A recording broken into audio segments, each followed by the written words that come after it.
Les semaines et même les jours qui viennent pourraient être décisifs pour l'Ukraine. De l'élection présidentielle américaine à la situation sur le front, en passant par la politique intérieure du pays, pour les Ukrainiens et le président Zelensky, tout peut basculer. Je suis Charlotte Baris et vous écoutez L'Ukraine au pied du mur, une série originale de La Loupe, le podcast quotidien de l'Express.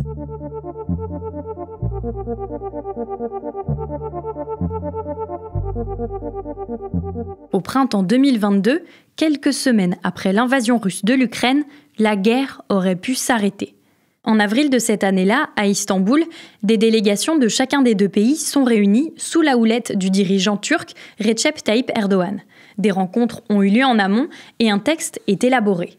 Il est écrit que l'Ukraine doit renoncer à intégrer toute alliance militaire, notamment l'OTAN, qu'elle ne doit jamais recevoir, produire ou acquérir d'armes nucléaires, ni avoir des armes ou des troupes étrangères sur son territoire.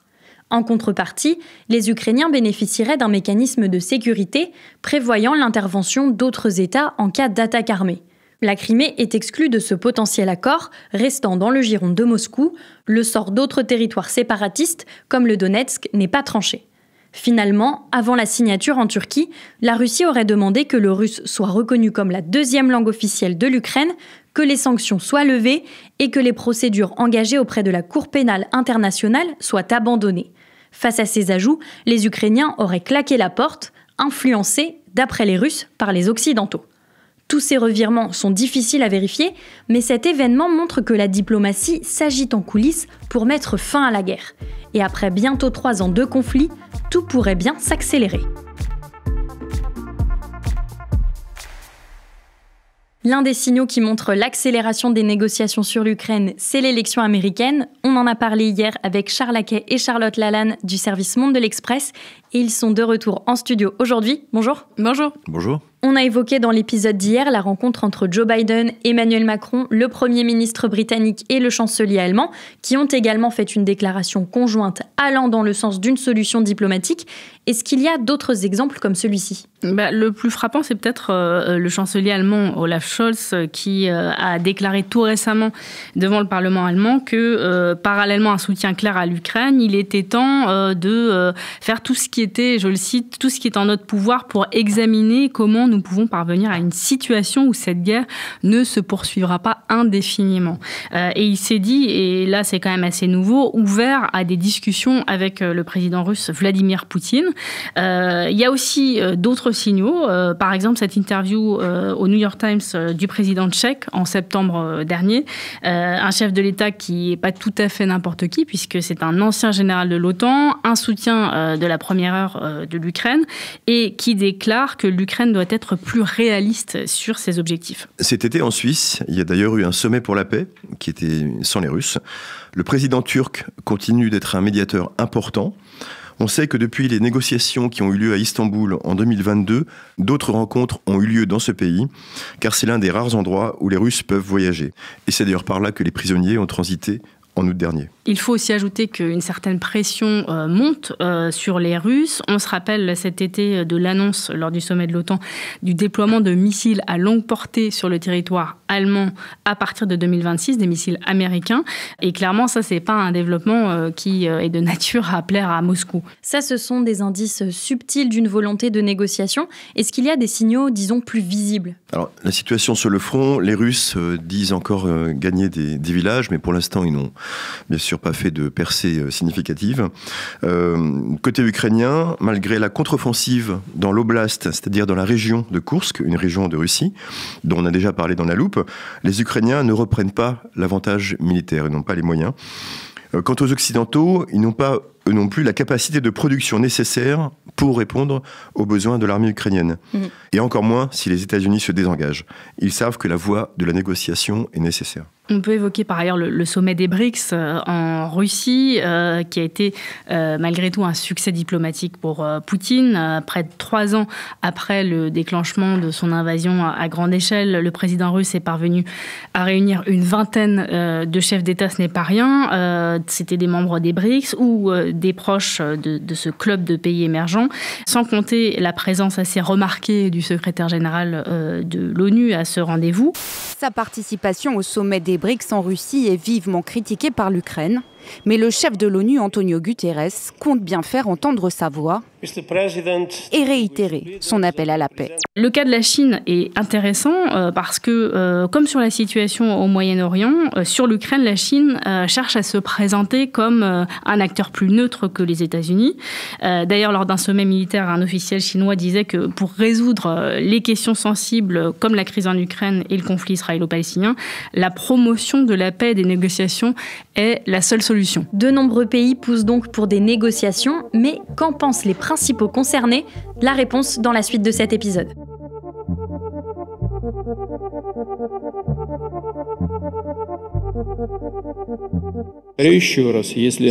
S'il y a une volonté de négocier, nous le ferons. Nous n'avons jamais refusé les pourparlers de paix.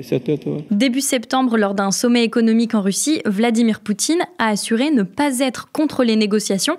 Est-ce que ça, c'est une déclaration surprenante? Oui et non. Poutine sait très bien que à ce jour, il est dans une situation plutôt favorable sur le front. Il y a beaucoup de pays qui sont aussi concentrés désormais sur la situation au Proche-Orient. Et puis, toute l'économie russe, ou presque maintenant, est tournée vers la guerre. C'est une économie en surchauffe et une machine difficilement arrêtable. Autrement dit, est-ce que Poutine a vraiment intérêt à en finir avec cette guerre? C'est pas tellement sûr. Mais pour autant, il sait aussi qu'il peut avoir peut-être besoin de négocier. Et pourquoi? D'abord, il sait que précisément l'économie en surchauffe, ça n'a qu'un temps. Et d'ailleurs, certains signaux ne sont pas forcément aussi mirobolants sur le plan économique.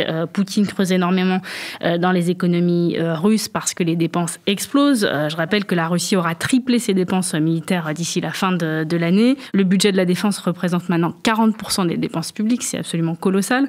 Et alors, pour financer tout ça, bien sûr, Poutine compte énormément sur les revenus des exportations de pétrole russe. Sauf qu'aujourd'hui, il n'y a pas une explosion du tout de ces exportations comparée à l'année dernière, par exemple. Ce qui explique qu'en coulisses, Poutine ferait passer certains messages à des intermédiaires. D'après les révélations du New York Times, il serait d'accord pour négocier la paix. Bon, avec beaucoup de conditionnels, évidemment. C'est pas la première fois qu'on entend ce genre de message de la part du président russe. C'était arrivé au printemps 2022, donc quelques mois après le début de la guerre. Mais ça s'est arrêté tout de suite du côté ukrainien, après que les atrocités de l'armée russe à Boutcha aient été mises à jour. Et les Ukrainiens, de leur côté, est-ce qu'ils sont prêts à négocier? Alors Zelensky a dit, s'il y a un deal pour arrêter les frappes sur les infrastructures critiques énergétiques, peut-être qu'on pourrait aller vers des négociations. Dans les présentations de son plan de victoire, le président ukrainien veut forcer Vladimir Poutine à négocier de manière juste et équitable. Et il parle même d'un sommet, un futur sommet durant le mois de novembre. Plus discrètement, on entend dire que le nouveau ministre des Affaires étrangères ukrainien aurait une position plus pragmatique, qu'il aurait même échangé en privé avec certains de ses homologues occidentaux sur des pistes de compromis potentiels avec Moscou. Et on entend de manière générale beaucoup plus parler de diplomatie, y compris chez les plus hauts responsables ukrainiens. Mais on peut souligner que la diplomatie fonctionne déjà, comme tu l'as raconté d'ailleurs en introduction, avec la rencontre en Turquie. Et est-ce que vous avez d'autres exemples comme celui-ci qui montrent que le dialogue entre les deux belligérants existe? Effectivement, on a tendance en fait à penser que tout est gelé et qu'il n'y a absolument aucun contact. Or, plusieurs événements nous ont montré que c'était pas tout à fait le cas. D'abord, il y a régulièrement des échanges de prisonniers, dont un échange spectaculaire cet été. Evan Gershkovich et Paul Whelan, deux Américains détenus en Russie, escortés à bord d'un avion russe. Ils sont en passe d'être libérés. Au total, 26 détenus sont libérés au cours du plus grand échange de prisonniers entre la Russie et l'Occident depuis la guerre froide. Par ailleurs, il y a eu ce deal sur les céréales dans lequel la Russie et l'Ukraine se sont entendus pendant un temps pour laisser partir les bateaux céréaliers sans entrave. C'est l'un des rares exemples de collaboration entre Moscou et Kiev. Il avait été négocié par l'ONU et la Turquie en juillet 2022 et il a quand même été renouvelé 3 fois jusqu'à juillet 2023. C'est la Russie qui s'en est finalement retirée. Mais on voit que quand des deux côtés on arrive à identifier des zones d'intérêt commun, alors c'est très sectoriel, mais quand même, on peut trouver un accord. Et c'est ainsi aussi qu'on a toujours aujourd'hui, après plus de 2 ans et demi de guerre, du gaz russe qui transite par l'Ukraine pour fournir l'Autriche, la Hongrie et la Slovaquie, ce qui, quand on y pense, semble assez dingue. Depuis le début de la guerre, il y a des allers-retours qui impliquent principalement des experts russes qui agissent à titre plus ou moins individuel, en contact étroit avec les autorités des États occidentaux, de l'Ukraine et aussi de la Russie. Il y a également quelques personnalités qui mènent leur propre diplomatie privée, à l'image de l'oligarque russe Roman Abramovich. Mais tous ces gens, encore une fois, agissent de leur propre initiative, sans mandat officiel exclusif de Vladimir Poutine. Donc ces efforts sont isolés, pas forcément coordonnés, c'est vraiment de la diplomatie parallèle. Alors à côté de ça, il y a des négociations qui impliquent davantage des officiels, et c'est ce qui semblait être le cas de négociations sur l'arrêt de frappe sur les infrastructures énergétiques, des négociations qui étaient visiblement en cours et qui devaient se poursuivre au Qatar, mais qui ont été interrompues par l'incursion ukrainienne dans la région russe de Koursk début août. Et dans ces discussions, j'imagine que les deux camps ont des lignes rouges. Oui, alors côté russe, Vladimir Poutine n'est pas prêt à faire de concessions.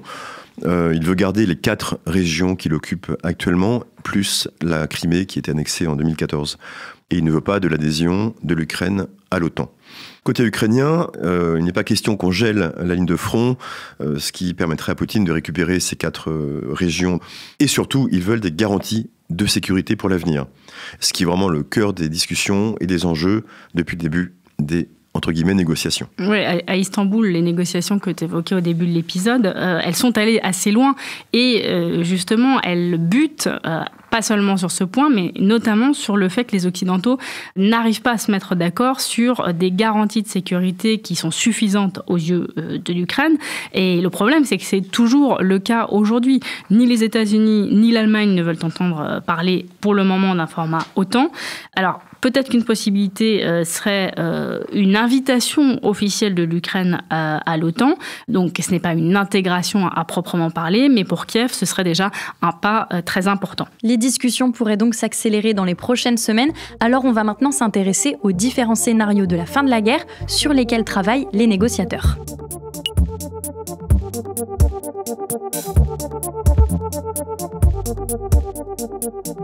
Dans l'histoire récente, on a des exemples de négociations lors de conflits entre deux États. J'imagine que ces antécédents sont regardés de près en ce moment. Effectivement, dans toutes les discussions informelles, du moins, qui se tiennent depuis le début de la guerre, on évoque tous ces modèles historiques. L'un de ceux qui est le plus souvent cité, c'est le modèle coréen, avec cet armistice en vigueur depuis 1953 entre les deux Corées. Un cessez-le-feu donc, qui gèle la situation, avec une ligne de contrôle, un arrangement technique pour dire que c'est une zone démilitarisée, la fameuse DMZ, avec des troupes sur place.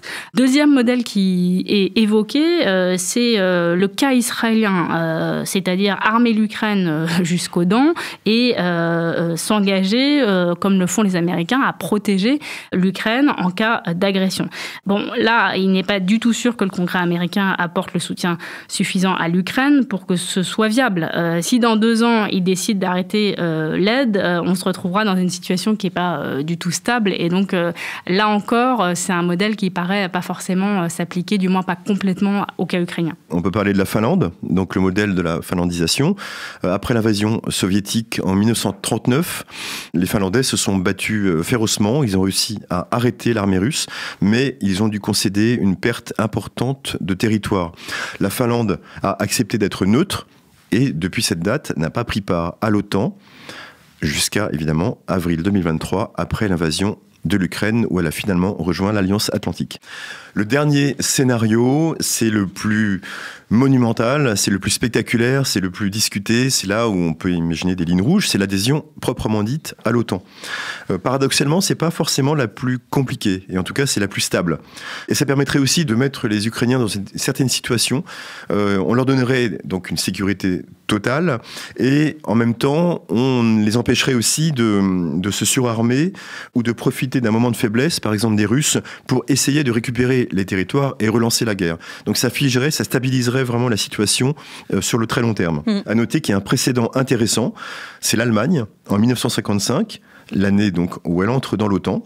Alors, c'est pas exactement le même cas de figure.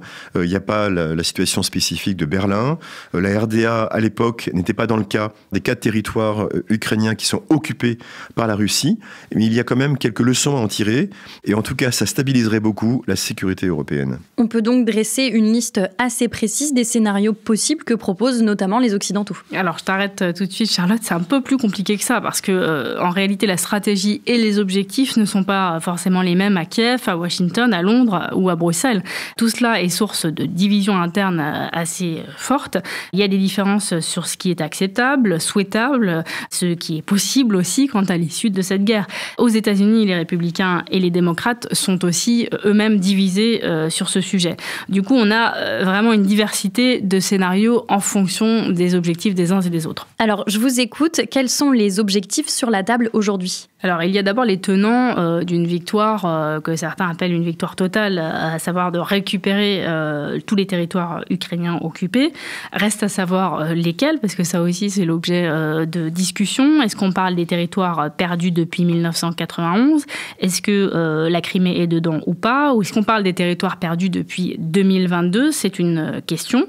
Il y a les tenants, par ailleurs, d'un accord provisoire qui consisterait à laisser la question territoriale qui est éminemment sensible pour plus tard, pour que l'Ukraine survive d'abord en tant qu'État indépendant et viable, même amputé d'une partie de son territoire, et avec la possibilité de récupérer ces terres ultérieurement par d'autres moyens que militaires. Évidemment, c'est un discours extrêmement difficile à tenir et à justifier pour les Ukrainiens. Ça, c'est donc un élément sur le plus long terme. Qu'en serait-il à court terme ? Alors, une paix formelle ne sera certainement pas à l'ordre du jour dans un futur proche.